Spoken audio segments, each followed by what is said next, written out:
Hello, and welcome to Outnumber the Podcast. I'm Bonnie. And I'm Audrey, and we're homeschooling moms to a combined total of 18 children. We know firsthand that motherhood is full of crazy chaos and overwhelming obligations, but it should also be full of love and laughter. Regardless of where you are on your journey, come join us as we work together to find joy in the chaos of motherhood.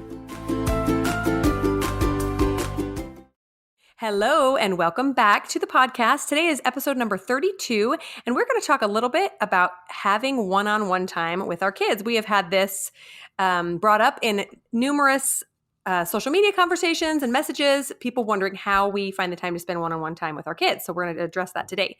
But we will start off with a review and a crazy mom moment. I'm going to read a review for you guys. This was left on iTunes from user TAJ243. She says, I have gone on a bit of a binge listen to this podcast. Even as a new mom of a 9-month-old baby girl, I find I'm able to take away nuggets of truth, advice, and ideas from each episode. They are so refreshing and easy to listen to. So we appreciate that so much. Thank you so much for that review. It was lovely. Yeah, I love that. I love that review.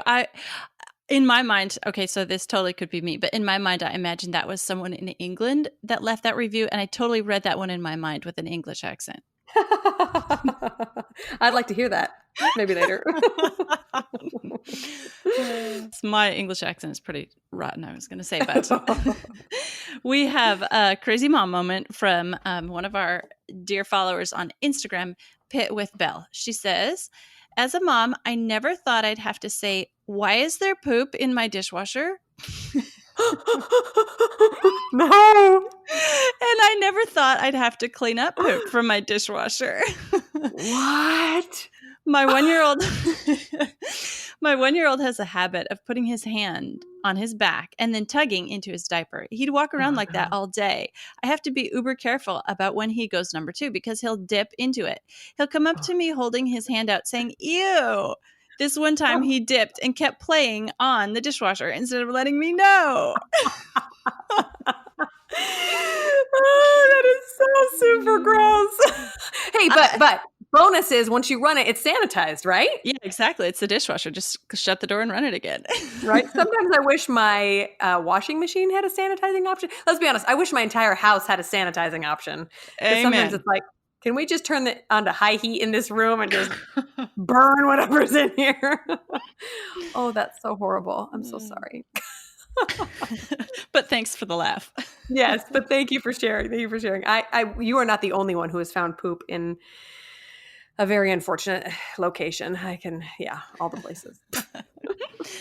Okay, so how do you spend one-on-one time with your kids? This is probably the most common question we get asked as moms of large families. How do we make time for each child individually? That's right. And right up front, I will admit that it can be difficult no matter how many kids you have, even if you have just one, especially if you have something else on your plate, like homeschooling or a career or, community service, whatever. Anytime that you don't have, 24 hours in a day to dedicate to your kids, it can be hard to spend one-on-one time with them. Yeah. And the why is that it really is a good solution to spend quality time with your kids to resolve so many of the things that they struggle with: misbehavior, loneliness, self-worth issues. Like, look at it like this. We have an opportunity to influence the way they feel about their childhood when they're an adult looking back. Oh, yeah, that's a good point. I like that a lot. And, you've heard the quote, children won't remember what you say. They will only remember how you made them feel. And so what we do and how often we do it is not as important as the fact that it's just a positive experience spending time with you, right? Yes. I feel like if our kids know they're important to us, then they will go out into the world feeling more confident and prepared to face what the outside world has, right? We've talked before about the fact that moms are this special, safe place for their kids. And if they feel like they're a priority in our lives, then really nothing can knock them down, right? And I think that nothing really tells our kids that they're important quite as quickly or efficiently as really connecting with them, One thought that came to me as I was thinking about this was, if you have a friend, let's say you have a friend that you really, really love, maybe she's even a roommate, you spend a lot of like casual time together, but she never makes time for you to actually connect. You just pass all the time in the hallway or whatever. You'd start to think that friend doesn't really value you anymore. You think, hey, let's sit down and watch a movie. Nope, too busy. Hey, want to read a book with me? No. you know what I mean? If Yeah. we are constantly putting off time with our children for some other need, they're going to start thinking that they're not important to us. Yeah. You'd think that she was avoiding you. Yeah, right? Hmm. Yeah. So in episode 14, that was our Q&A episode. I kind of offered a different perspective on one-on-one time. And I kind of said that I didn't make an effort to spend one-on-one time with each of my kids every day. And you can go back and listen to that episode for more insight on that. But when I was preparing for this episode, I actually sat down with my 4 oldest kids individually. Took one-on-one time with them. And I asked them, okay, so guys, do you feel like your parents, mom, dad, whoever, didn't spend enough one-on-one time with you when you were younger? And so my 4 oldest are, I have 2 girls and 2 boys, and they all have very different personalities. The 2 girls are radically different in personality, and the 2 boys are radically different in personality. So I asked them the question, like, do you wish your parents would have spent more one-on-one time with you? And they all gave me similar answers. Now, if we needed to talk to you about something, we just came and talked to you. Or if we wanted to spend time with you, we came and spent time with you. And my my cheeky 14-year-old boy said, "You guys aren't the kind of parents that are fun that I want to spend one-on-one time with you doing something fun." You're too boring. I'll go hang out with my sibling instead. I was like, okay, thanks. I kind of expected that out of you, but it did it did let me know that, like, it wasn't afraid to just tell me straight up that that wasn't something that he felt like he was lacking. Yeah, he's a cute kid. I will interject here that this past week was when Audrey and I got to meet up in real life. And so we got to Yay! actually meet each other's kids and spouses, and it was really, really fun and put names and faces all together. But yeah, he's a cute kid. I wish our 14-year-old boys would have had more time to spend together, because I think, it's a little bit, they would have needed a little more than just a couple of hours, but they'd have been good Yeah, friends too by the end of that time. agreed. But that's that kind of age where it Oh, takes a yeah. little bit of figuring out before they can just be best buds. Not like the Yeah. 5-year-olds that are like, want to play? Sure, let's play. Yeah. And the 2-year-olds holding hands and not crying when Oh, they had to yeah, that leave. was Yeah. really cute. Yeah, that was really cute. Uh, Yeah, and along these same lines, I really feel like this is totally a matter of personality, both of the child's and the adults too. So I will just say that we've talked before about how that I'm not really a fun mom, right? I don't sit around thinking what can we play together. I'm more of a get things done kind of mom. So because of that, I have been a little more active in trying to find time to spend with my kids, because I feel like if I don't, then I'm kind of more neglectful. I'll just focus on the house all day long. So I just bring that up to say that you might just be a lot more present of a person, whoever's listening, or of a mom than I am. And this might not be something that you need to actively think, oh, I haven't spent one-on-one time. We're not here to tell you, here's one more thing you got to put on your list, but just that kids do need, this interaction at some point during your day. And if it's not coming naturally, like it doesn't to me, then that might be something you schedule in. But we're going to talk more in a little bit about how to do that very quickly and get the most bang for your minute, basically. Right, right. So in our family, we value family time more than alone time. So, one-on-one time. So, like, as a whole family, we'll go and do things together. And thinking back on my own childhood, that is the times that I value most. When our whole family drove up the mountain and camped in a tent overnight together and around a campfire, and just chatting and being together as family. So that's something we're doing in our family as well. And I think as moms, using our mother's intuition, which we have talked about in episode 27, um, we know when a child needs more time and when they Right. need extra time with mom. And so we will spend time with them. And then another thing I wanted to say that is that in a big family, my kids spend a lot of one-on-one time with one of their siblings or with a couple of siblings, and they're getting, they're chatting, hanging out with big brother and talking to him, or they're hanging out with little sister and talking to them, and that kind of thing. So it's interaction. And the last thing I wanted to say is that I don't think that dads struggle with this like moms do. So maybe our episode on mom guilt is appropriate here.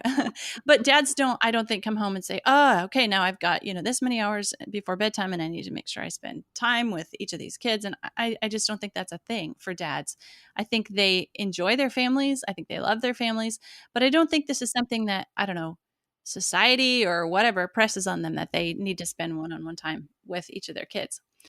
So the last thing I wanted to say, and the thing I'm going to kind of focus on in this episode, is making time with each kid count in the way that they need to be interacted with, so that it's quality time for them according to their own needs.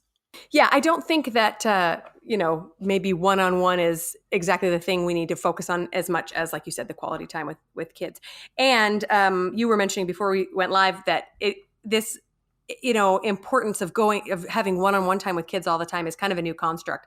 I really don't believe that the pioneers were like, oh, I got to get the laundry done at the creek today, but I haven't sat down and played checkers with Johnny. You know, they just were okay, and they spent. But then again, they had fewer distractions too. So I think that, like you say, using that mom radar, that mom intuition to check in with kids and make sure that they're doing okay, and that if they do need more time with you, that you carve that out. Yes. So that's the basic why of this topic. And now we're going to talk just a little bit about the how. So, your day might be full and you're thinking, well, I don't really have time to connect with each kid every time. I remember doing an online parenting course several years ago.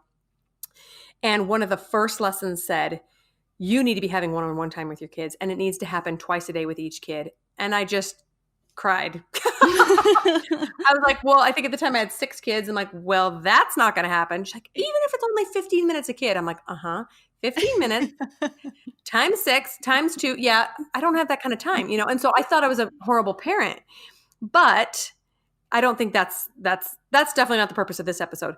Instead, I'm trying now in my life to make time with my kids a priority, but without guilt tripping or time constraints, or you know what I'm saying? Yeah. Just deciding that it's important and maybe scheduling it if I see that a kid really needs it. We do have that whole episode on time management. That's episode 16. So if you just feel like your day's really full, but you would like to have more one-on-one time or even small group time with your kids, you can check that out. But I do try to, schedule little things here and there with the kids that I think need it.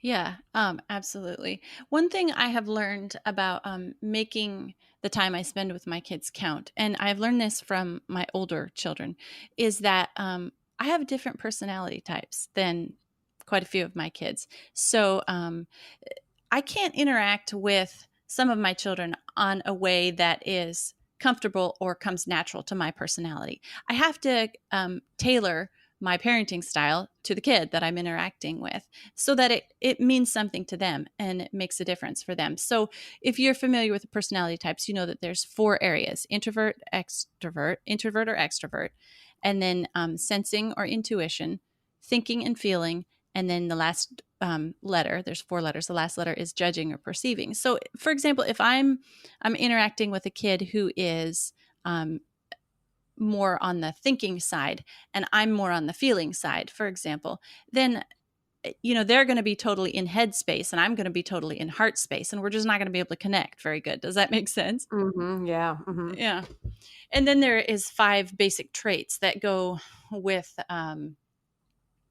the person, along with the personality types. They're introversion or extroversion, neuroticism, openness, agreeableness, and conscientiousness. And like there's hundreds of websites and you can Google this stuff. But let's say I'm interacting with a kid who's high in disagreeability and I am high in agreeability. Then I'm going to look at this kid and I'm going to be like, they're just disagreeing with me to disagree. And that's true. They are just disagreeing with me to disagree. And because I'm such an agreeable person, that annoys me and I don't understand that and I don't know how to interact with that very well.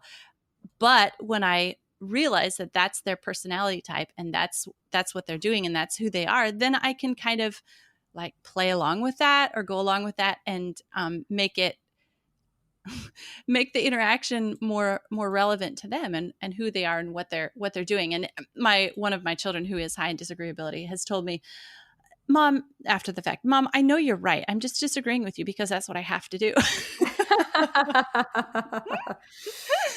So I find if I spend a lot of time in self-examination and then also examining my child and trying to figure out where they are. So let's say personality types don't really appeal to you. There's so many other ways of looking at kids and kind of dissecting them. There's the Enneagram tests. I think we were talking on our episode with Rachel about that.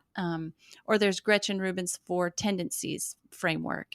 So just, pick one and try to dissect your kid a little bit and figure out where they are and what will be meaningful to them. And I have found that to really have helped me in my relationships with my kids, is try to figure out who I am and where I am, and then try to figure out who they are and where they are, and then try to interact accordingly. Yeah, where they're coming from.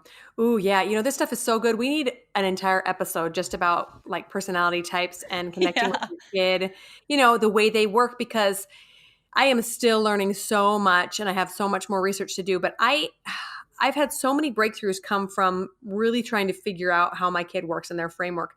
I'll give one little example. My oldest child is a boy. And when he was like 3 or 4, he was just always really violent, and not like mean violent, but he would just, anytime he came up to me, it was to headbutt me or to kick me or to flick me or to hang on me. And I used to get so irritated, just like, and I'm not like, I love hugs, but other than that, don't touch me. Yeah. And it just drove me so crazy. And so every time he'd do it, I'd turn around and snap at it. Why are you kicking me? Why are you pushing me? Why are you? And he'd just kind of giggle and run away. And I'm thinking, he's not even mad. What's the deal? Until I read the 5 love language of children and realized, Yes. oh, my kid's love language is touch. And he's a boy. So touch is not hugging and kissing. Touching is headbutting me. He wants to connect. He comes up and headbutts me. And it was just this huge light bulb moment for me. And then I was able to more calmly react. He'd come up and headbutt me. I'd turn around and go, you little stinker, and give him a hug or whatever, chase him around and connect, instead of it just being this source of irritation all the time. I thought, why did it take me so long to figure that out? Oh, yeah. Yeah, That so I is love that that. is awesome. I love that. Okay, so I personally, when it comes to the how of connecting with my kids, I like to have a systematic way of doing this, just so I cover all my bases. Because I have so many kids, it's easy for me to, for one to maybe have some issues and kind of slip through the cracks, and I'm not noticing that he needs me.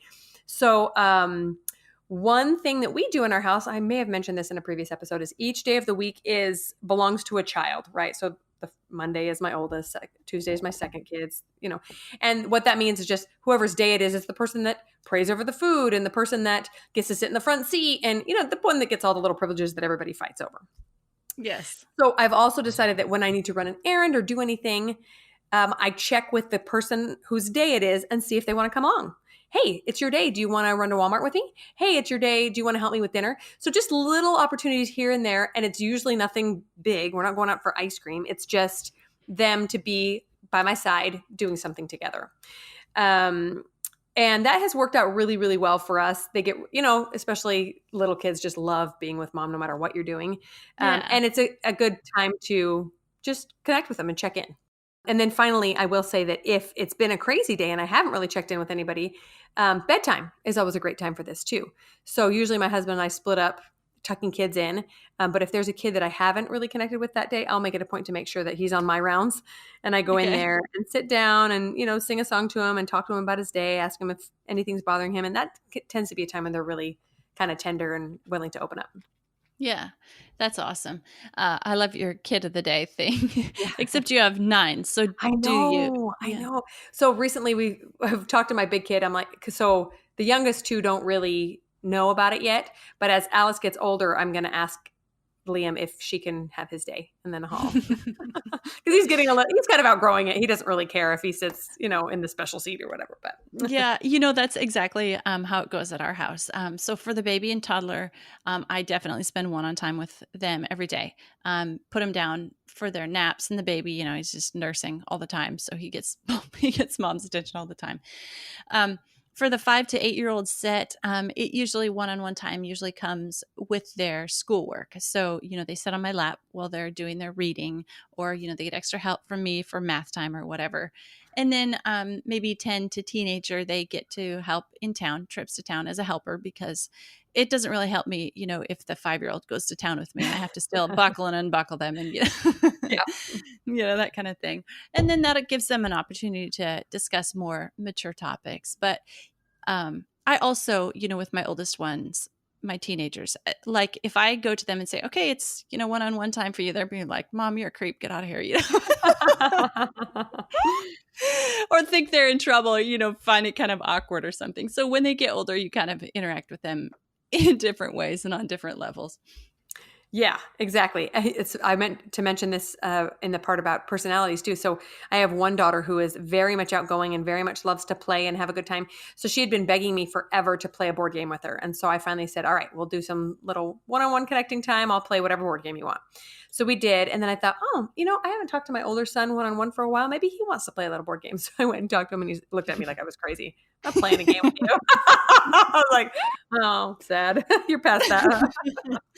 Yeah. But yeah, that's the neat thing about older kids as they get older is they become more mature, and so you can have more of a little friend connection with them. Like talk about some local news story or something that's happening with a friend of yours. Oh, did you hear that so and so is traveling here? Isn't that cool? Or some maybe more mature topics that you might not bring up with your 7 or your 8-year-old, and can connect that way. That's been one of the really, really awesome benefits of having a teenager. I've loved that.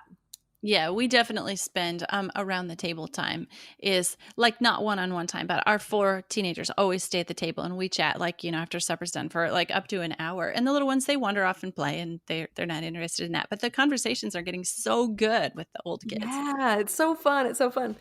Yeah, and then I will say that if I do feel like a kid needs that special time, I will try to set aside 10 or 15 minutes to connect with them, and then I will let them choose what to do. Like I said, my one daughter needs that so much more than everybody else, just her personality. And so I'll say, you've been asking me to do things with you. What would you like to do? We got 15 minutes.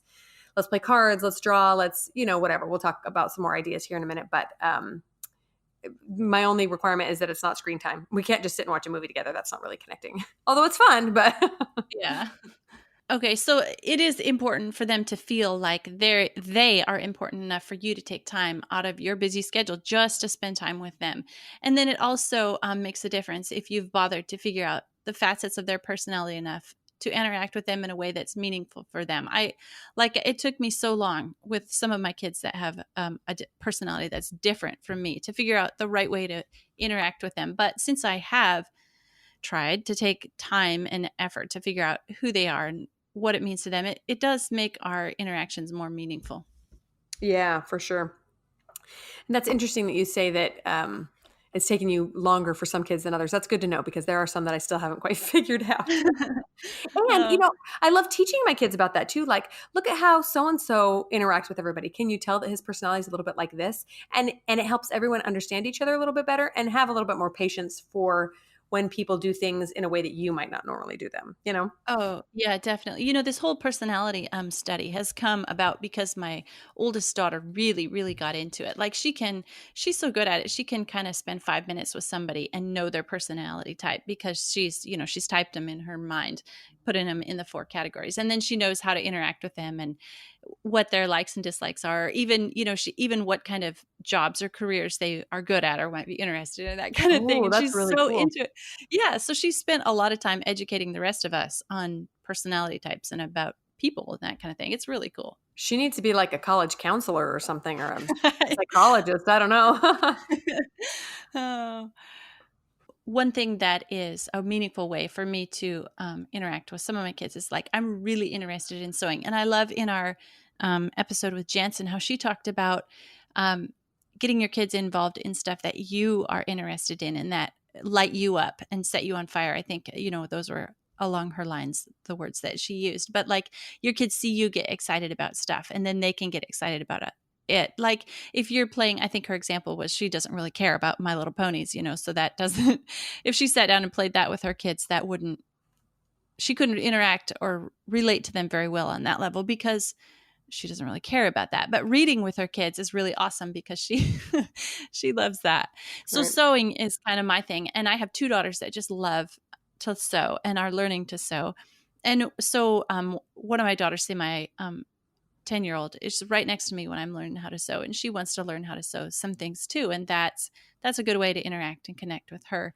Or I have my 5-year-old, he plays nearby when I'm sewing or working on my computer, or he's the kind of kid and he needs a little extra touch or mommy time. He crawls into my bed at night, and sometimes I take him back into his own bed, but sometimes I'm like, well, you know what, he just needs this today, so I let him stay.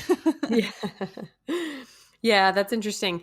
Um, there's nothing quite as fun as being able to do one of your favorite hobbies with one of your kids. I think it's just so great.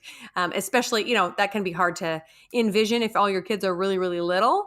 But as they get older, or if you can find like, simpler versions of what you love, maybe like I remember teaching my kids cross stitching at a pretty young age because that they could handle more than the sewing machine, and they could sit and do Yeah. something like that with me that was really similar to what I love to do. And that was really fun to connect with them over that. And then we're going to move on a little bit to talking about how much quality time or one-on-one time we should have with our kids. And you've probably been able to tell from this conversation that we don't really have a set time. But I think that ideally we would connect multiple times with each kid every day. That would look different for everybody. That could look like we're saying, talking to them about a school assignment that they're working on, or just tucking them in at night. But setting aside specific time for each child multiple times a day is a little bit impossible unless you're just naturally living life. So another example of just kind of finding ways throughout your day to connect rather than, oh my gosh, we didn't have our one-on-one time. Ugh, I'm a bad mom kind of thing. Yeah, definitely recommend quality over quantity time. Like if you're like spending 15 minutes with them, but your device is right there and your mind is wandering and you're waiting to check your email when you're done, it's just, they can tell. Kids Yeah. are truth detectors. They're going to tell that. And then, like I've been talking about, discover their interests and likes and ideas and thoughts and personalities. Some of my kids have interests in things that I have absolutely no interest in. So I have to take time to, stop my mind thinking about what it's thinking about and focus in on what they're saying, even though I don't really like, it's not a personal interest of mine. But if it's something that interests them and lights them up, then I need to, get interested in it for their sake, Yeah. because to work on the future friendship. And then I love what you mentioned earlier about the love languages book, because that really has helped me with some of my kids too. One of my kids is definitely not touch. Touch is not their love language. And so ever since this child was a baby, they would just like stiffen, if you hug them and Mm, kiss on them, and like they push you away when you're trying to hug them. And when I learned not to take that personally, but that child just didn't want to be touched, and mhm. there was a different way of connecting with that child that was really meaningful to them, then our relationship improved as well. Yeah, that's so valuable for sure. I think that when we are making an effort to have this regular one-on-one time or quality time, whatever you want to call it with your kids, this regular connecting, it can go a long way in preventing tantrums and misbehavior from even starting because the kids feel loved and they feel heard. We even do a little bit of this as adults. If there's someone in our life that we don't feel really connected with, sometimes we can, yeah, I don't know, be a little wild or goofy or something around them, like, hey, let's interact. Let's, you're trying to Yeah. trying to elicit a response, kind of thing. And kids do that, but to the nth degree. Oh, mom's not paying attention. Well, I'm going to jump on the table and then I'm going to dump all the cat food out and then I'm going to do this and this. And so when we remember that it's a cry for love and attention, and this feeling of belonging, we can calmly react to those things and think, oh, this kid needs a little bit of extra attention, or perhaps just needs an earlier bedtime. I don't know. Depends on the kid. Um, and that can be a great time to reconnect and give that child, whatever attention he or she needs. Although I will say that it can be tricky to differentiate spending quality time with them from rewarding the bad behavior, right? So we talked about this in the episode on tantrums. We don't want to give them a privilege like, oh, Johnny needs more attention. Why do I always say Johnny? Neither of us has a Johnny, but anyway, little Johnny needs more attention because he just smeared peanut butter all over the walls.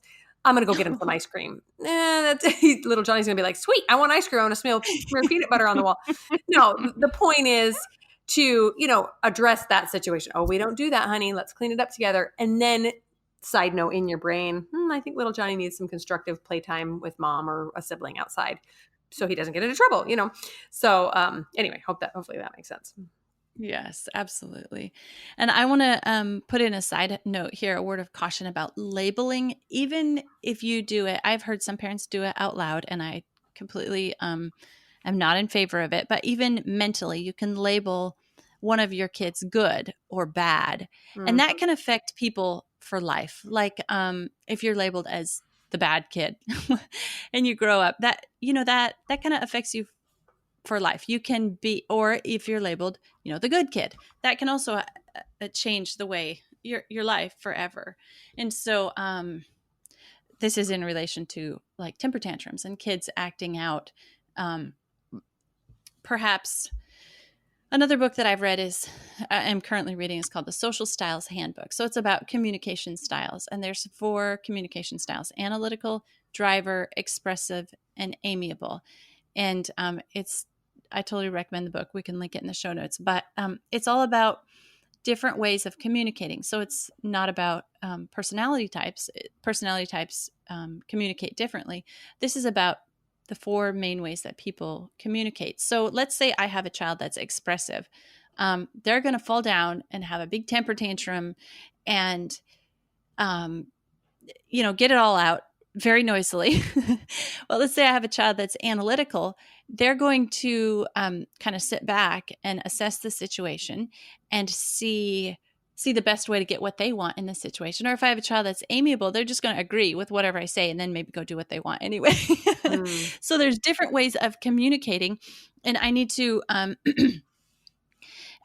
be aware that just because a child communicates differently than me doesn't mean I have to be careful of labeling bad or good. Mhm, And I mhm. think we should all be careful of that, of putting bad or good labels on our kids.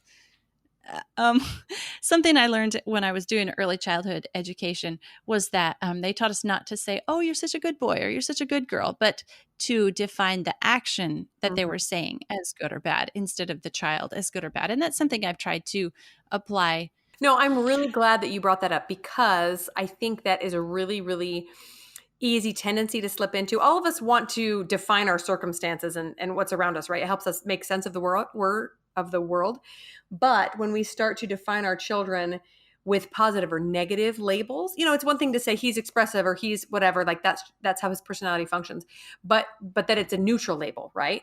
If it's Yeah. he's naughty or he's disruptive, etc., then yeah, that really can be something they hold on to for life, and it can affect their own sense of self-worth.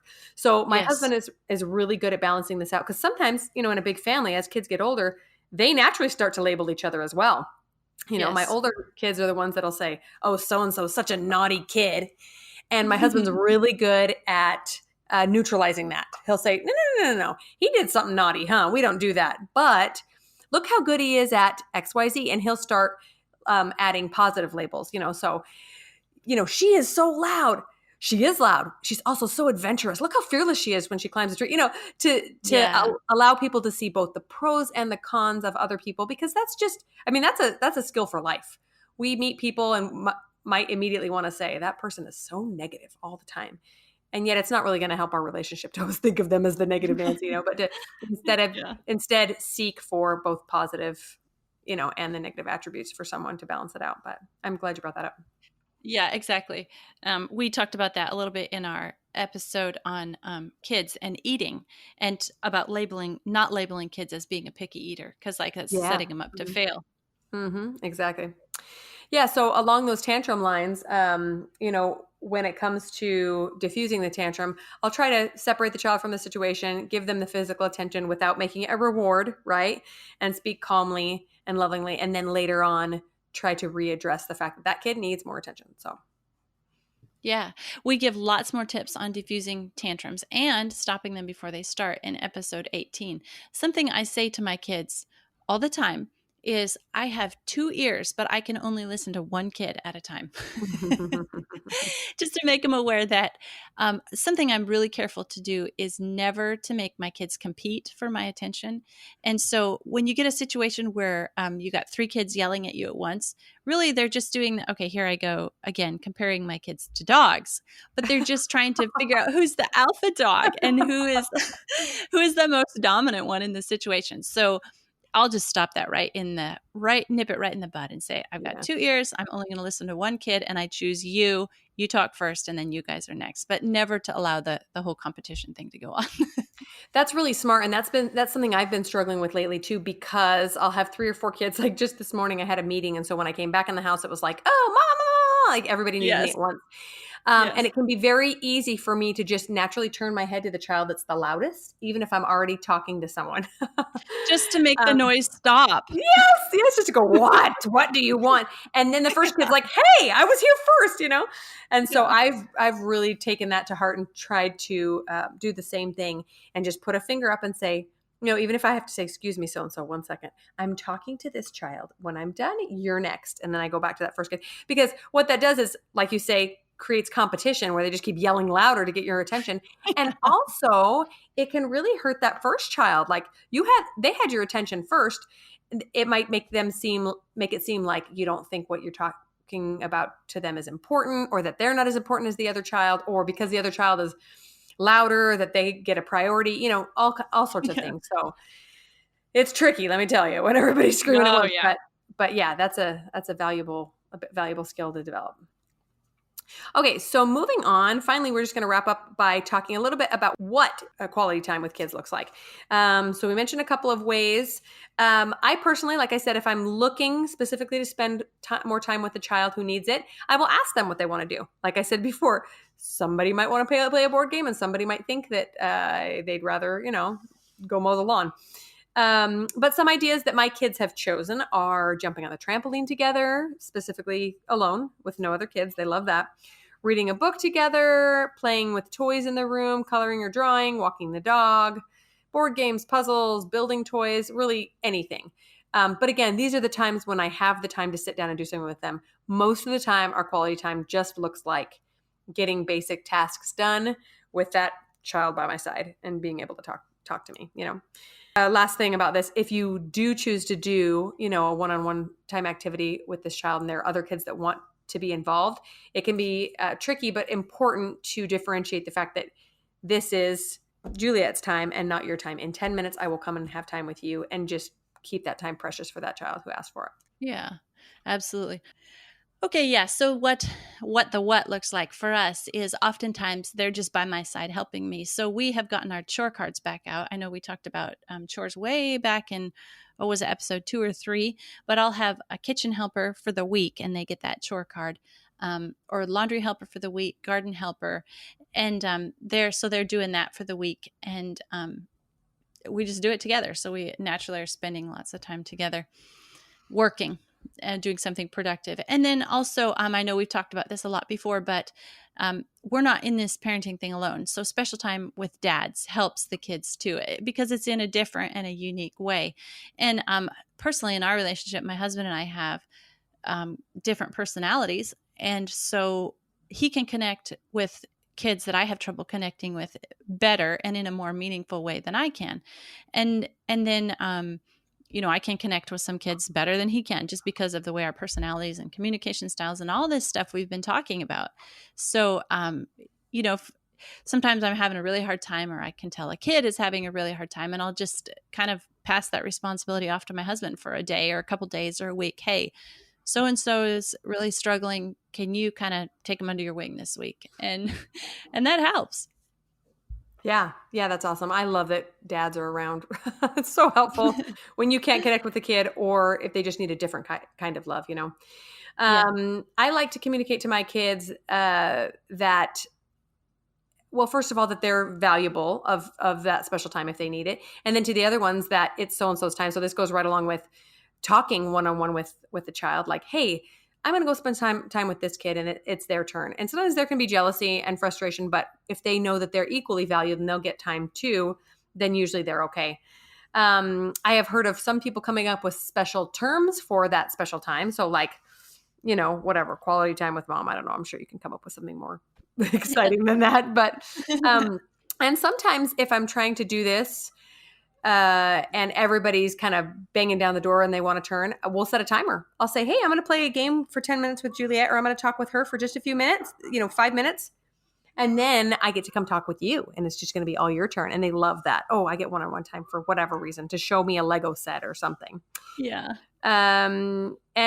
And I will say that because I'm not naturally a fun mom, as soon as I get on the floor to play with somebody, everybody gets so excited. So that can help kind of keep them from bombarding me. Oh, I'm just playing with this kid. I'll come to you next. Yeah, absolutely. I was doing yoga the other morning, and my 2-year-old came, and she was doing like, I'm doing down dog, and she's doing down dog right underneath of me, and it's like, okay, whatever. It's so Yeah, cute, cute. Yeah. and she's just spending time with me doing what I'm doing. And then because we have a large family and because we have older kids, I often see my kids choosing to spend special time with each other. So my two oldest Mhm. teenage daughters will go shopping together. They'll go, do something. Or my two oldest kids have gone on several road trips together, and they just kind of hang out and do that together. Or my boys will go. Um, they went to a demolition derby together last year, and just spending time with each other, and I think that can fill up their cups too, because again, okay, so dad and I have different personalities, but each of them have personalities, and Yeah. they find ways to communicate and connect with each other too, and I kind of try to keep in mind and see it as all of us as future adults someday, and how we'll be interacting and connecting with each other in the future, and try to keep that in mind too. Yeah, I love that your kids are such good or turning into such good friends. And we have to think that when our kids become, 20-year-olds, 30-year-olds, 40-year-olds, we're probably not going to be the first person they come to when they want to hang out. It's probably going to be a sibling or a friend. And so to help them develop those relationships is really, really important. And I love how you mentioned, I think in our episode on talking to your kids about sex, that you've had kids come to you saying, "Hey, so and so needs a little talk about something," because they've been the Yeah. first one to figure it out, because there's more communication and connectedness between siblings than maybe even between mom and a kid. And I think that's awesome. That's just what families are for. Yeah. Yeah, and I noticed that when we were together, my oldest two wandered off and came back with coffee and ice cream, and it's like they were just hanging out together. Yes, I love that. I love that. So great. Yeah. Yeah, so that's our basic episode for you guys today. I just wanted to end this by saying you are doing a great job as a mom. And if you feel like you're getting external pressure to do more with your kids, don't listen to that. You just listen to your own mom intuition and your cues from your children to know exactly what they need from you and when. There's no, mom handbook that says if you're not playing My Little Ponies with your kid every day, you're a bad mom. You do what works best for you and your family. So thanks so much for listening, guys. Absolutely. I think because they are listening to this episode, they're on the right track. Exactly. If you care, you're already a good mom. So keep it up.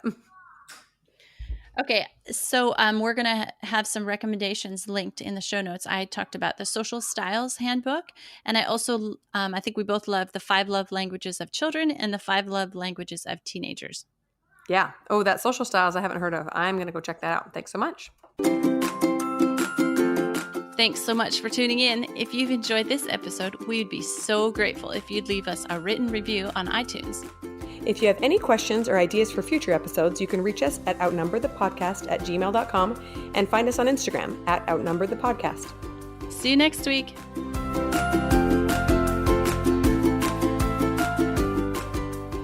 Maybe we should have titled this "Quality Time with Kids" instead of "One-on-One" because I really don't. What? I'm up. Can we play a little bit of video games? Nope. Go do some coloring. Hey, go play perler beads. No, that's stupid. Okay, well, figure something out to do. I'll be. Give me a half an hour and I'll check with him. No movie. Go. What? 1 second. What? Vivian.